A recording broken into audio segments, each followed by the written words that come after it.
നമസ്കാരം. ട്രൂ ഇന്ത്യനിലേക്ക് സ്വാഗതം. Loitering munition അഥവാ ലോയിറ്ററിംഗ് യുദ്ധോപകരണം വളരെ നൂതനവും മാരകവുമായ ഒരു ആയുധ സംവിധാനമാണ്. സാധാരണയായി വിക്ഷേപിച്ച ഉടൻ ഒരു നിശ്ചിത ലക്ഷ്യത്തിലേക്ക് ഉടൻ വിക്ഷേപിക്കുന്ന മിസൈലുകളിൽ നിന്ന് വ്യത്യസ്തമായി ഇവ അനുയോജ്യമായൊരു ലക്ഷ്യം കണ്ടെത്തുന്നതുവരെ ശരിയായ നിമിഷത്തിനും അവസരത്തിനുമായി ഇത് ആകാശത്ത് കാത്തിരിക്കും. ലക്ഷ്യം തിരിച്ചറിഞ്ഞ് സ്ഥിരീകരിച്ചു കഴിഞ്ഞാൽ ഇത് നേരിട്ട് ലക്ഷ്യത്തിലേക്ക് ഇടിച്ചു കയറി പൊട്ടിത്തെറിക്കുകയും അത് പൂർണ്ണമായി നശിപ്പിക്കുകയും ചെയ്യുന്നു. ഈ ഡ്രോൺ ഒരു ആയുധവും മിസൈലുമാണ്.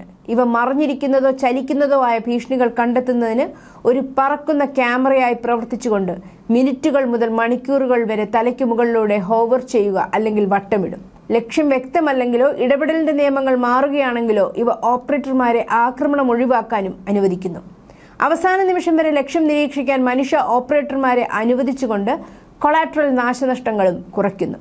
പരമ്പരാഗത ക്രൂയിസ് മിസൈലുകളെക്കാളും വലിയ കോമ്പാക്ട് ജെറ്റുകളെക്കാളും വില കുറഞ്ഞതും കൂടുതൽ വഴക്കമുള്ളതുമാണ്. ഇവയെ സൂയിസൈഡ് ഡ്രോൺ അല്ലെങ്കിൽ കാമിക്കേസ് ഡ്രോൺ എന്നും വിളിക്കുന്നു. ഇന്ത്യ വികസിപ്പിച്ചെടുത്ത പുതുതലമുറ ജെറ്റ് പവേർഡ് ലോയിറ്ററിംഗ് യുദ്ധോപകരണമായ ദിവ്യാസ്ത്ര MK3യുടെ കന്നിപ്പറക്കൽ കാവ്യയുടെ UAV പ്രൈവറ്റ് ലിമിറ്റഡ് വിജയകരമായി പൂർത്തിയാക്കി. ഇതോടെ ഇന്ത്യൻ തദ്ദേശീയ പ്രതിരോധ സാങ്കേതിക വിദ്യയിൽ ഒരു നാഴികക്കല്ല് കൈവച്ചിരിക്കുകയാണ്. കാരണം ഇന്ത്യയിലെ ആദ്യത്തെ തദ്ദേശീയ ജെറ്റ് പവേർഡ് ലോയിറ്ററിംഗ് യുദ്ധോപകരണമാണ് ദിവ്യാസ്ത്ര MK3 എന്ന് കമ്പനി ഞായറാഴ്ച അവകാശപ്പെട്ടു. ഇത് ഇന്ത്യൻ എയർഫ്രെയിം, തദ്ദേശീയ ജെറ്റ് എഞ്ചിൻ, സ്വതന്ത്ര സാങ്കേതിക വിദ്യ, തദ്ദേശീയ ഫയർ പവർ എന്നിവ ഉപയോഗിക്കുന്നു. കമ്പനിയുടെ അഭിപ്രായത്തിൽ ദിവ്യാസ്ത്ര MK3 ഒരു വർഷത്തിനുള്ളിൽ വികസിപ്പിച്ചെടുത്തിരിക്കുകയാണ്. പ്രോഗ്രാം ആരംഭിച്ചതു മുതൽ ആദ്യ പറക്കൽ വരെ സിസ്റ്റത്തിൽ ഉപയോഗിക്കുന്ന ജെറ്റ് എഞ്ചിനും തദ്ദേശീയമാണ്. DG പ്രൊപ്പൽഷൻ വികസിപ്പിച്ചെടുത്തതാണ്. ഇറക്കുമതി ചെയ്ത ജെറ്റ് എഞ്ചിനുകൾ ഉപയോഗിക്കുന്നില്ലെന്നും വിദേശ നിർണായക ഉപസിസ്റ്റങ്ങളെ ആശ്രയിക്കുന്നില്ലെന്നും കമ്പനി പറയുന്നു. അതായത് ഇന്ത്യയിൽ വികസിപ്പിച്ചെടുത്ത് ഇന്ത്യയിൽ പറത്തി.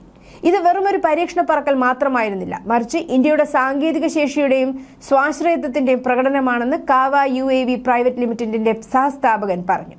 സ്വന്തം രാജ്യത്തിനുള്ളിൽ ഒരു jet power precision strike system രൂപകൽപ്പന ചെയ്യാനും എഞ്ചിനീയറിംഗ് ചെയ്യാനും ഫ്ലൈറ്റ് ടെസ്റ്റ് ചെയ്യാനും കഴിയുമെന്ന് ഇന്ത്യ വലിയ തോതിലും വേഗതയിലും തെളിയിച്ചിട്ടുണ്ടെന്നും അവർ വ്യക്തമാക്കി. ദിവ്യാസ്ത്ര MK3യെ ആത്മനിർഭർ ഭാരത് ഇൻ ആക്ഷൻ എന്നാണ് കമ്പനി വിശേഷിപ്പിച്ചത്. ഇന്ത്യയുടെ തദ്ദേശീയ പ്രതിരോധ ഉൽപാദനത്തിലേക്കും നൂതന ആളില്ലാ സംവിധാനങ്ങളുടെ വികസനത്തിലേക്കും ഇതൊരു സുപ്രധാന ചുവടുവെപ്പാണെന്നും അവർ പറഞ്ഞു.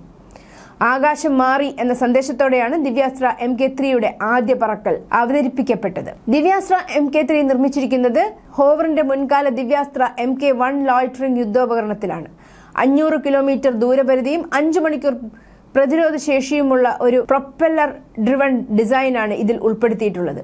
MK3യുടെ ജെറ്റ് പ്രൊപ്പൽഷൻ വേഗത, അതിജീവനക്ഷമത, പ്രഹരശേഷി എന്നിവ ഗണ്യമായി വർദ്ധിപ്പിക്കുന്നു. ഇത് ശത്രു വ്യോമാതിർത്തിയിലേക്ക് വേഗത്തിൽ നുഴഞ്ഞു കയറാനും ശത്രു പ്രതിരോധങ്ങൾക്കെതിരായ സാച്ചുറേഷൻ ആക്രമണങ്ങളും സാധ്യമാക്കുന്നു. ഇലക്ട്രോ ഒപ്റ്റിക്കൽ സെൻസറുകൾ, കമ്മ്യൂണിക്കേഷൻ റിലേകൾ, പ്രസിഷൻ വാർഹെഡുകൾ എന്നിവ ഉൾപ്പെടെയുള്ള മോഡുലാർ പേലോഡുകൾക്ക് ഇതിന്റെ രൂപകൽപ്പന അനുവദിക്കുന്നു. സ്കെയിലബിലിറ്റി, താങ്ങാനാവുന്ന വില, തദ്ദേശീയ രൂപകൽപ്പന എന്നിവയാൽ നിരീക്ഷണം, കൃത്യമായ ആക്രമണങ്ങൾ, കൂട്ടം അടിസ്ഥാനമാക്കിയുള്ള സാച്ചുറേഷൻ പ്രവർത്തനങ്ങൾ എന്നിവയ്ക്കായി കമാൻഡർമാർക്ക് വൈവിധ്യമാർന്ന ഓപ്ഷനുകളും ഇത് വാഗ്ദാനം ചെയ്യുന്നു. ദിവ്യാസ്ത്ര MK3 കന്നിപ്പറക്കൽ പൂർത്തിയാക്കിയതോടെ പ്രതിരോധ മന്ത്രി രാജ്നാഥ് സിംഗ്, DRDO, പൊതുമേഖലാ സ്ഥാപനങ്ങൾ, വ്യവസായ പങ്കാളികൾ എന്നിവരെ അഭിനന്ദിച്ചു. News desk, true India.